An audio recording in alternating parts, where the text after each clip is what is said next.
Welcome to Sense and Sustainability, your podcast channel for sustainable procurement. We hope you like what you hear. Please go to www.iso2400.org for more information, learning resources, tools, and much more. Hello, I'm Sean McCarthy, Director of Action Sustainability Community Interest Company. This is part two of our podcast series with Lex from the Netherlands. And in this part, we have a conversation about sustainability reporting and VSME.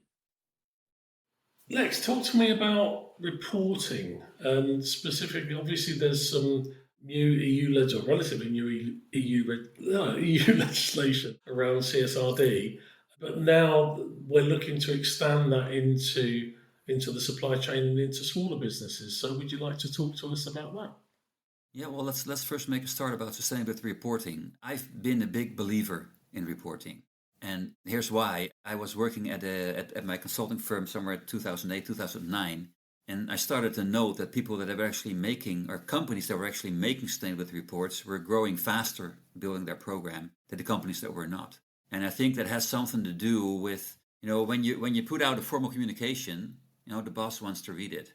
And if he reads it, he will have an opinion on it because he's the boss. And if the next year he's going to read the same thing, he's going to have an opinion that that's not right, we need something new in this. So reporting really is also an instrument that management starts paying attention and actually starts to manage ESG or CSR, however you want to call it, sustainability. They start to really manage it. That's why I've been very much in favor of the European Union creating the CSRD. I think the way they did it, it's a monster. But on the basic thought, of helping companies report, I think that's a very good project, and that's what it should be. So we will not talk much about the CSRD today. We wanted to mainly focus on the VSME, and the V stands for voluntary. And SME, of course, stands for small and medium enterprise.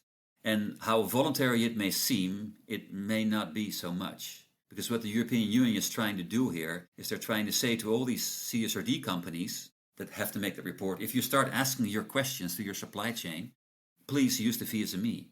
So these big companies are going to ask smaller companies to report according to the VSME, and that will not be so voluntary as it may sound like if you hear the V. And I'm very much in favor of the project. I think for two reasons. I'm very enthused about the VSME because it does two things. Number one, it harmonizes questions. And if I look at all the craziness that I've seen over the past 10 years of buyers or procurement asking the most stupendous questions to buyers. I've seen, ISO 14,000 question to an employment agency. Where do you get it from? Please do circular economy employment agency. I've seen all these questions come by because these buyers they just copy templates and give it to the next company. If the spend's high enough, here's the questionnaire I want you to answer. So this VSME kind of like harmonizes the question that we are supposed to start asking. And the VSME is open enough to still make it applicable to yourself. It literally has a system called if applicable. So it has 9 topics, and you evaluate the 9 topics, and you discuss whether this is applicable, yes or no. And if it's applicable, there's a number of other things that you are supposed to be doing. And regarding that voluntary, there's another party which is also going to be using the VSME, and that's the banks and investors. And they've also been asked, please start asking your companies or the companies you give loans, please ask them to report according to the VSME. And not more than that, nothing less. And when the omnibus came, I'm not sure if all listeners are familiar with the omnibus, but the CSRD was first, made in 2023, and then beginning of this year, 2025, they started to pull it back for a while. At least they postponed it for 2 years. All these banks, they're in kind of a predicament because they now have legislation where they actually need to make assessments for the companies they give loans to, but they're not getting the data because the CSRD is gone, and they need that data to make that assessment. So to harmonize this basic set of data, I think is a very good project. And the second thing I really, really like about the VSME is that they're saying, this is going to become a cap.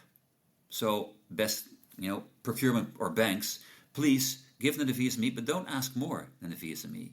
And I know there's a small clause that says, unless it's, usual in your sector to ask more than this, and there will still be some questions more, but it's going to help these companies say, what, I'm going to do this, but don't ask more. I've done my due diligence now. I've done the work. Well, I was with the EFRAG, and that's our Dutch way of saying it, EFRAG.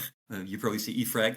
That's the institution that actually makes the sustainability reporting guidelines for the European Union. And I was there, I think, Monday, 2 weeks ago, something like that. And they were saying that as soon as the Omnibus 1 is finished, because there's many omnibuses, As soon as this is finished, we're going to formally put into legislation that the VSME is going to become a cap. So companies will not be allowed to actually ask more than just the VSME. I'm not sure of how easy they're going to get that through, but I think looking at the European Union, where they're looking at cutting red tape and trying to bring the burden down, a message like this is going to be a cap that's going to go over very well. I would assume. But I think those are the two reasons that I'm a fan. It's harmonizing, but it's also putting a stop to some of the craziness that we're seeing out there. It sounds like a wonderful idea, doesn't it? That we can actually harmonise this and SMEs answer the same questions and everybody asks their questions consistently. But there is already an industry out there, isn't there, of reporting and analysis. So you can do Dow Jones Sustainability Index, you can do FTSE for Good, you can do. There's one based in the Netherlands, isn't there? I can't remember what it's called now. But or you can do EcoVadis, or you can do SEDEX, or you can do this, or you can do that.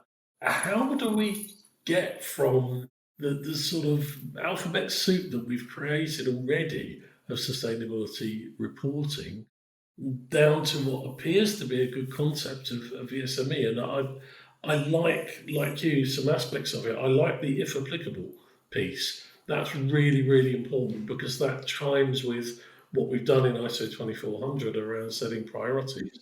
And that's amazing. And if it is possible to say, yeah, you must not ask more questions, I think that will probably go down better in some countries than others. I could see, okay, the UK for whatever reason is no longer in the EU, but that would go down very badly in the UK because you're telling businesses how to run their business. And that's, hey, that might work in your country, but it wouldn't work in mine. And then, of course, if you look at the multiplicity of business cultures across the EU, well, how do you see the challenges of really making this work? Yeah, well, I think you're right to the fact that, first of all, this has been launched by the European Union. It was launched last December, and it's been formalized last July, so it needs time and it needs traction. But when I was at the EFRAG conference, there were 600 people online at the same time, right? 600 companies online, I was saying it wrong. So it's going to get some traction. And I do understand, there's a predicament with the differences. But I think we first need to realize that what they're saying here is merely about the buyer-supplier relationship, right? So any company, of course, is free to do much more on sustainability, especially if they see those business cases that actually will help them build their business. We all know, there's so many. We looked at more than 2,000 studies in the beginning of this year on the field of, how does ESG strengthen your business? And there's so many arguments out there, especially on value in the long term. All these investors know that too. We know that if we do this work, we will strengthen our company and become 4 times more valuable, or whatever metrics are out there to say these people will be more happy to work with you. You'll become more resilient as a company. And so that's all still there. But now we're only talking about the question of the buyer, applying this to their supplier and asking all the suppliers you got to do this. And that's one of the areas that got out of hand really quickly. So I'm not advocating that we're going to stop with all the rest of sustainability. Definitely not. There is business cases there, but to merely focus on that relationship, I think it's very healthy to start doing this. And I know there's going to be needed more, right? Because if you're a company and you need to tell your clients that you have a product that is more sustainable and has less pressure on the environment, because you've done your life cycle analysis, you will need information from your suppliers. And that may not all be in your VSME report. So there will be additional things depending on how the market, moves and goes. But as a basic set, I think it's a very good start to make. In the Netherlands, we say to make cheese of this, right? Yeah, there's a lot of dairy-related expressions in the Netherlands, aren't there? I remember, years. I worked for Shell for 10 years, and I remember turning up at a conference or a training centre or whatever it was in Noordwijk in the Netherlands, and I turned up. I'd arrived at lunchtime. I was supposed to be giving a talk at one of these training centres, and the Dutch guy that was running the session, he said, "Oh, Sean, you've fallen with your nose in the butter." Yeah. Well, you've had Van Gaal there in England, right? One of our big coaches, and he was using Dutch expressions all the time in his English, and had no clue that nobody understood it. So. Absolutely right. Anyway, so VSME, obviously a good concept. Clearly, it's something that's going to happen, and it's just a question of how quickly and how we can overcome the challenges. So, I guess the same question for you, but in 2 different contexts. What would your advice be to big buyers that are dealing with the big suppliers? What do they need to do to start to embrace this new concept, a new method? I guess the first thing is to become educated. We are entering a new phase in sustainable procurement, if I may call it that. So we started with handing out codes of conduct. Please sign this. So I will not be liable. Then we wanted to know more about their performance. So EcoVadis became EcoVadis. But EcoVadis is really like, buyers like a checkbox. They're not ESG specialists. They're there to actually do negotiations. That's what they love. So they just want a checkbox. Is ESG in order, yes or no? But the next phase we're going to see is they want data, because all these big companies need data to pass it on to their own report. So we're going to see a new phase in sustainable procurement where all these procurement people are supposed to get data from their suppliers, and they need to make choices, like we do with Things 400. So which are the ones that I need for this set of data? What do I need for this set of data? And I envision a future where even AI will play a big part. Imagine companies are sharing the VSME reports, and as a buyer, you can just say, here's my buyer list. These are all the companies I do business with. Now tell me how many accidents they've had in the past year, and who are the ones that had an accident. Tell me, based on my spend list, tell me how much of the CO2 these people have emitted should be attributed to me as a company. And there's going to be so many possibilities based on the data that we're going to be sharing. That's going to be tremendous. So, and that's where the buyer needs to get prepared. So they first need to get educated in the VSME. They need to realize the phase we're in, and they're getting these internal questions, right? Because this controlling department, they're asking them all these questions. So tell me about your supplier. We need to know from these suppliers. We need to know this and this and that. And this is the way to get it. I was visiting a supplier or a buyer the other day, and he was saying, "Well, I've seen that VSME, but it's so thin. This is only 8 pages requirements, right? And the other 70 pages are just guidance. There's 8 pages." So it's not that big. And he was saying, what can I do with these 8 pages? So what do you want to know from your supplier? He said, well, I want to know about their climate footprint. Well, that's right here in the VSME. They're going to give you those numbers. I want to know about how much waste they have and what opportunities for circular economy are there. He says, well, that's right here in the VSME, in this section. That's still in there. And if it's applicable to them, they'll be reporting on this. And so we had another 3 or 4 questions that, so what do you want to know from your suppliers? And it ended up all being in the VSME in those 8 pages. I thought that was a great note just to walk out of there and say, the basic things you want to know, they're actually in there. And the only, I guess, if you look about, I wouldn't call it a weakness, but the only piece that's not there so much, of course, is all the product-based metrics that companies would like to have. These are all aimed at company-based metrics, like how much CO2 have you emitted, or how many, what's your male-female ratio within your company type of data. How do you do remuneration? What do you do with career development type of things? Those are just all basics that are in there. But if you need data like you would do it in a life cycle analysis that comes from deep into the supply chain, that of course will not be accommodated by a VSME. We'll have to find other routes to do that. I think another harmonizing this, isn't that a great thing? Because if you look at a typical buyer, he is going to spend time with his maybe top 10% suppliers. There maybe 20, maybe 50 or 100 in some cases, and all the other suppliers is going to ignore. And now we're able to have, with a harmonized system, we are able to start organizing that this tail end of the spend, we would call it, the other 9,000 companies that they also contract with. We can still put out the VSME question out there because they get it from so many angles now that it becomes valuable, and it becomes important enough for every supplier, even the small ones, to start doing their homework. And also, I think, just to be clear then, Lex, because you talked about the kind of evolution of sustainable procurement and the kind of form filling and the sort of thing that people do with EcoVadis and others at Exxon. So this is not about answering questions about your practice. This is about providing real data on your performance, sustainability performance. Is that right? Yeah. If you look, for example, if you compare the VSME to the CSRD in the end will have more metrics in it. But if you look at the percentage, it's only about 20% of the whole CSRD requirements are going to be metrics. If you look at the VSME, it's basically all metrics. And maybe some recognition of that you've taken action or have a strategy in place, but you don't even have to tell what the strategy is according to the VSME. And if you're a micro company, you could just say, yes, we've taken action, but you don't have to tell what the action is. And if you're above micro, you have to talk a little bit about the action. But it's mainly KPI based. So those 8 pages are mainly about KPIs that you share, actual data points that you can share that we can start doing math on. But I think that's a really important point to make, because I can hear already people saying to me, well, I've already had I've already EcoVadis whatever, or I've had a SEDEX meta audit or whatever. This is different. This is just about performance.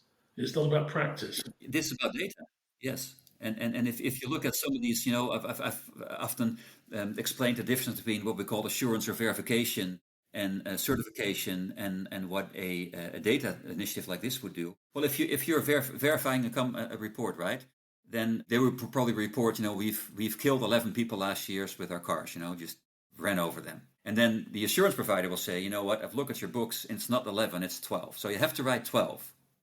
Oh, great. So you write 12. But that doesn't make it a great performance, right? So a rating gives much more value to, so how good are you performing as a company?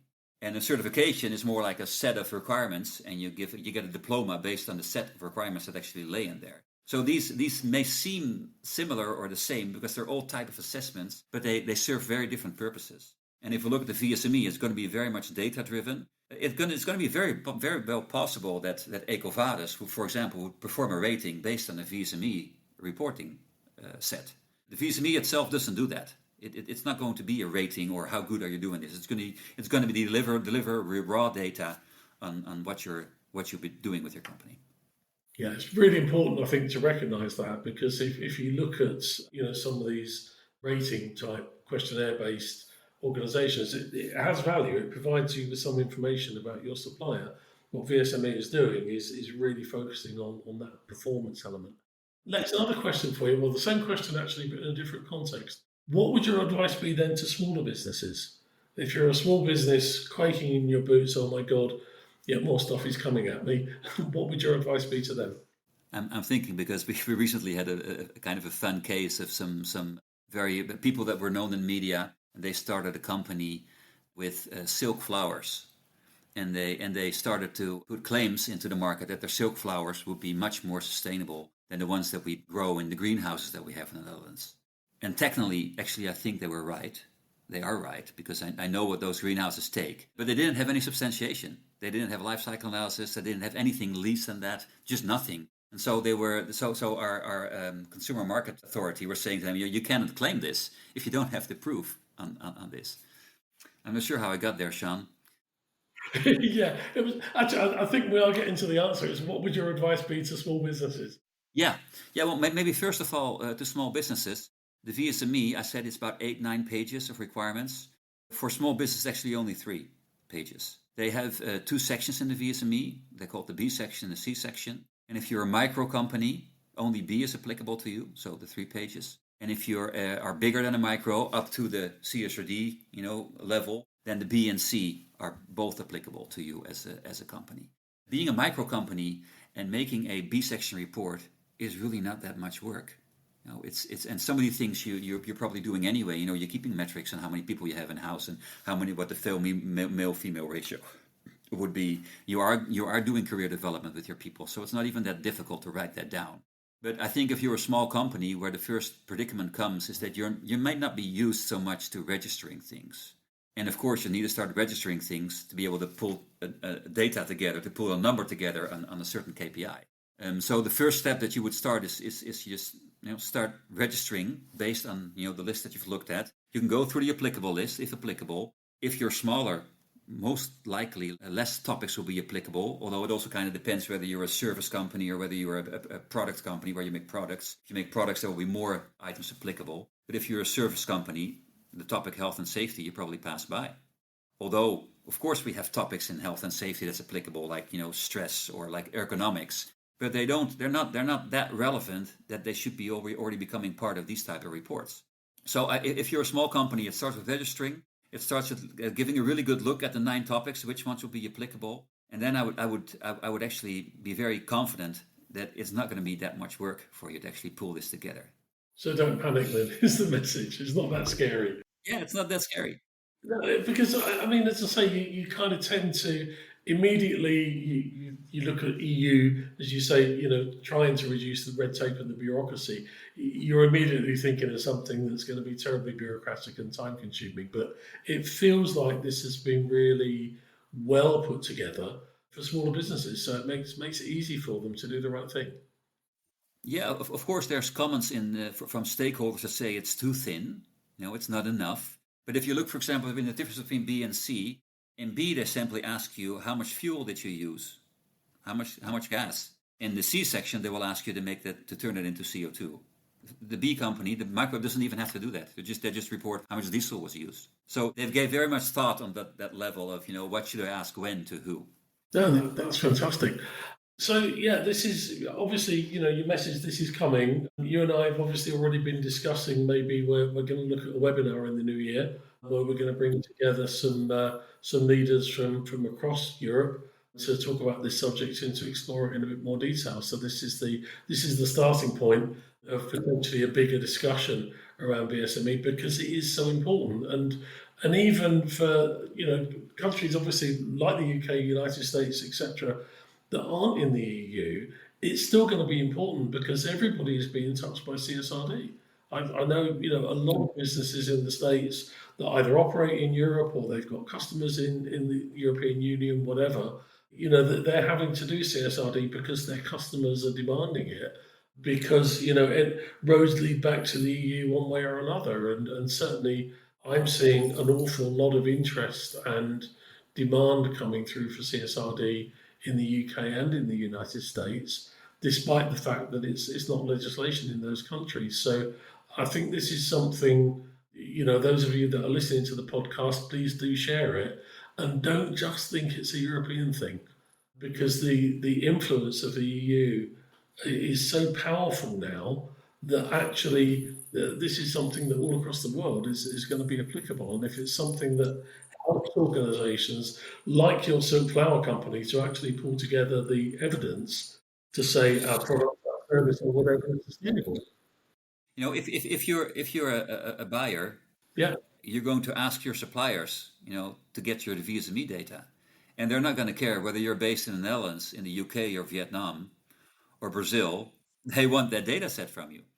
Fantastic. Well, thanks very much for that, Lex, for your insights into VSME. And as I said, this is the start of a number of things that we're going to cover in the new year around this topic, including a webinar. We're going to pull together some data that we can put out on the ISO2400.org website, so people can be better informed around this topic. So, thanks very much for your time, Lex. It's great to talk to you again. And, look forward to the webinar in the new year. Thank you. Thank you. Thank you very much, Sean. Thank you for listening to our podcast on Sense and Sustainability. Please listen out for more episodes. For more information, learning resources, tools, and much more content on sustainable procurement, go to www.iso2400.org.